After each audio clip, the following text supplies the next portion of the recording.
dito po yung mga anak ko. O, yan, kaway kayo. O, diba? Ilang taon? Ilang taon, be? 13, o. First year high school, o. Anong, o, diba? O, diba? O, pak! Another, ilang taon? 12 years old. Siyempre, ang beautiful na baby. Nagkalimutan ka. Siyempre, ang mga subscribers at followers ko, di ba, mga beautiful. All the way yan sa Katbangin. Salamat, Maring Precious. Ayan. Correct, o, di ba? Mapapanood niyo po ito sa Doc Timeless Yari. Isang kaldad nga dyan mga anak. Isang kaldad nga dyan mga anak. Thank you. Yung magraran ko na SK chairperson po ng Sibilio. Nananawagan po ako. Baka naman. Oh, pagbenta ka na. Hello, ayoko. This is Val Basila. Thank you so much. Masila, 4. Ilang taon si Val? 22. Mother, agak kumamber anak mo.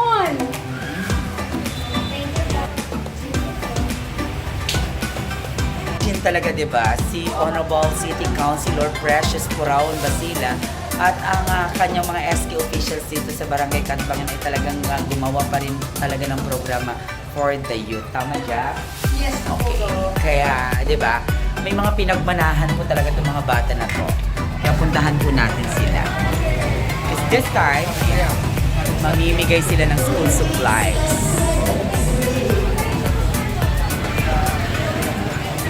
Tunay nga nagmana sa akin ang aking anak. O, yan o, di ba? The Honorable SK Chairperson of Barangay Katbangin, Precious Puraon Basila. Hi, anak. O, di ba? Kanino ka nagmana sa mga ganyan? Of course, my number one mother, Mother Larry. Di ba? Ugali po talaga nilang namimigay ng mga ganyan, di ba? The humanitarian services they can really offer, school supplies, ganyan. So, ayan. I'm one of the living testimony talaga na itong anak ko ay talagang, Diyos ko, hindi na natutulog. Nakalimutan na niya yung aking anak.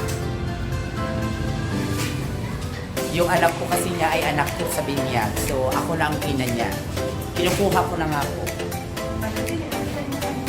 So, anong ibig? Oo, Mother, bigay ko natin ng mga school supplies for our elementary students. Pero kaninang umaga, Mother, nagbigay pa tayo ng 100 plus na mga school supplies para sa high school. Wow! Do you also have scholarship? Yes, Mother! Wow. More! Grabe naman tong city councilor na to at SK chairperson. More na more. Oh, di ba?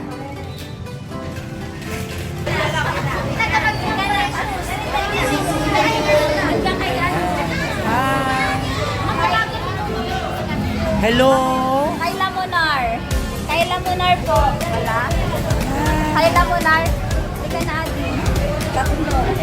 Ayan, ang daming nakapila sa baba. Di ba? Lahat sila mabibigyan today. Wait, so ikaw, ay, narinig ko na magagamit mo na ba yan? Ay, ikaw, ganun na yun na. Ay, grade 5 na magagamit mo na din yan. May crayon na, di ba? Ayan, very good. Mag-aral ng mabuti, ah. Kayo, mag-aral ng mabuti. Very good, very good. Talaga mga bata. Ano nagbabay, mami? Ako na yun. Dito na. Anong grade na? Ikaw? Oo, magagamit mo na ba yan? Talaga. Ay, Ito, 10 na to. Ay, alam mo to. Nagagpili ko. Ang babae naman. Okay, yung mga meron na, upo muna kayo. Ay, tayo muna yung iba. Oh, smile kayo. Ayan, first batch, Ayan, 15. dito kayo, dito kayo. Ayan. Yung iba, para mas maganda yung... Na elementary. Hindi ka Marunong ka mag-heart sign? Ito, gano'n. Masabi mo na kayo lahat.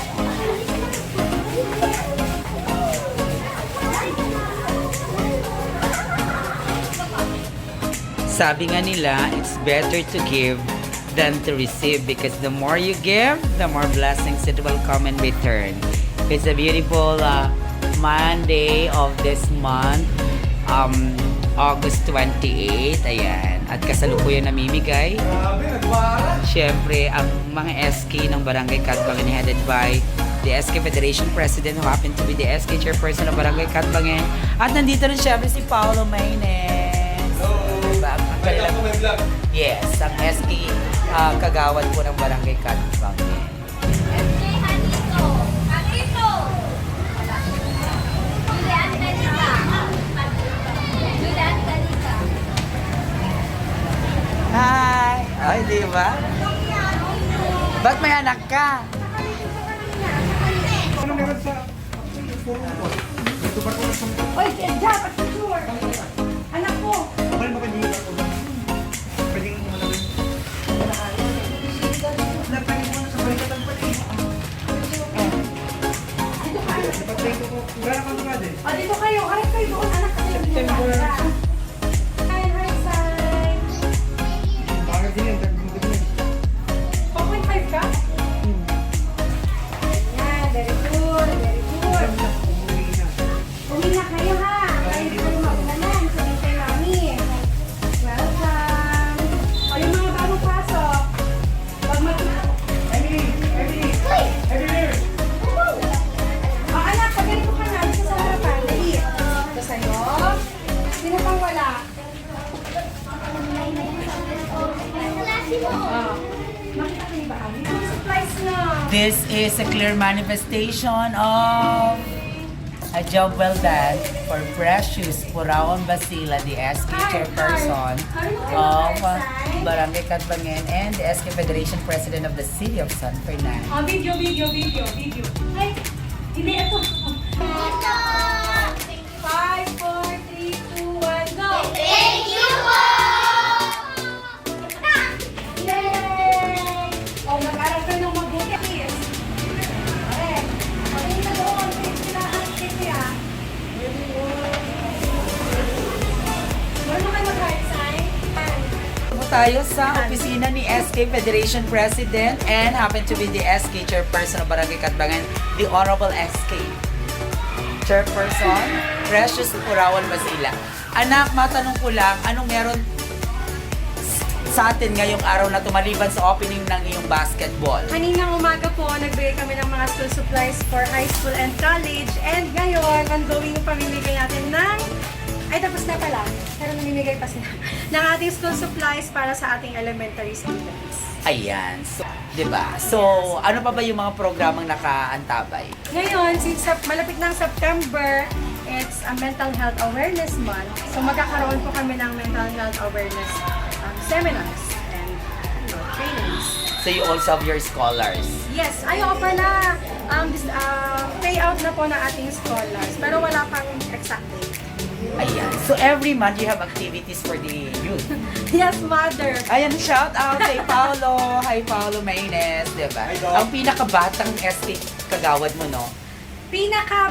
Mataba? Char. At saka yung nagsasabing mayroong kang sariling grocery store dyan sa baba. Diba? Uy, mother, hindi yung totoo. Wala Ay. akong grocery store. Oo. Grocery store. Umuutang lang. At syempre, pa-shoutout na rin kay Engineer, di ba? Engineer at that, pero syempre, di ba, very accommodating sa mga bata. At syempre, ang nagtatrabaho sa Provincial Capital, si SK Kagawad Jam. Ayan. Meron po ba tayong last message ating mga ka-residente? Stay safe. Stay safe. And be Stay good. healthy. Yes, of course. Ayan. And ayun lang sa ating mga youth na nabigyan natin ng mga school supplies. And sa mga may kaya naman, tsaring mag-aral ng mabuti dahil yan lang ang ipapamana sa inyo ng inyong mga pamilya. Yes, taking from you since you're a teacher by profession. Yes! Ayan talaga nga. So, Teacher by heart. so blessed talaga ang Barangay Catbangen kasi nagkaroon po kayo ng SK Chairperson at katulad ni Precious na talagang hindi niya kinakaligtaan ang kanyang responsibilidad bilang SK, lalo na sa kanyang nasasakupan, lalo na sa mga bata. Kasi ang kanyang puso ay nasa mga kabataan, lalo na sa mga mas bata pa. Kaya importante sa kanya ang pag-aaral dahil syempre sabi ko nga kanina, teacher by heart, teacher by profession, kaya mag-aaral mabuti mga kids. Ayan, hanggang sa muli, Madam Precious.